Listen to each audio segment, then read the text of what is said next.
Hi, Peter. How are you today? I'm doing well, thanks, Susan. How are you doing? Just fine. Peter, I want to just kind of follow up on your talk that you did for Objet Trouve's conversations and tell me a little bit about why creativity is so important to you personally. I think it's not so much important to me personally. I think it's important to everybody. I think that one of the things that we need to grasp and put in play within our learning cultures, one of the things that we truly need to believe and understand is that creative capacity, creative potential lies within absolutely everybody on this planet, adults and children alike. Um, uh, that's not something that has been traditionally acknowledged within our traditional, conventional systems of learning, our school systems, where intelligence is seen much more in a hierarchy, where those kids who are good at a couple of subjects are considered to be creative and those at the other end are considered not. And the waste of that potential within that structure is enormous.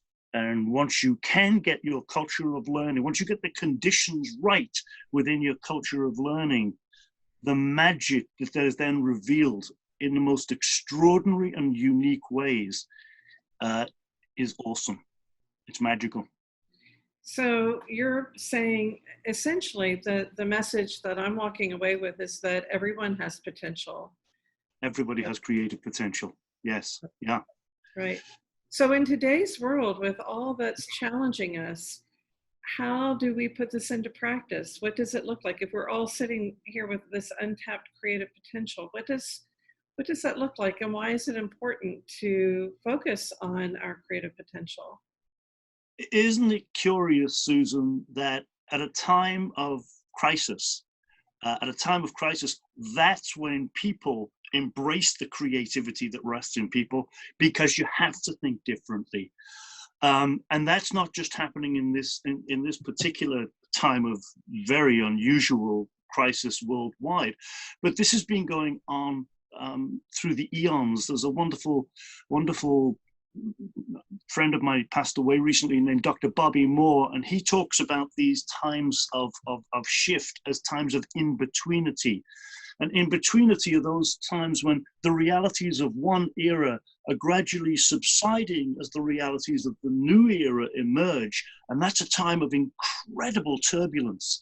And if you look historically, every time those eras occur, those times between times, as he calls them, that's when people become their most creative. That's when the conditions really set correctly for creativity. My question is, why do we have to wait for crisis to reveal that brilliance that lies within people?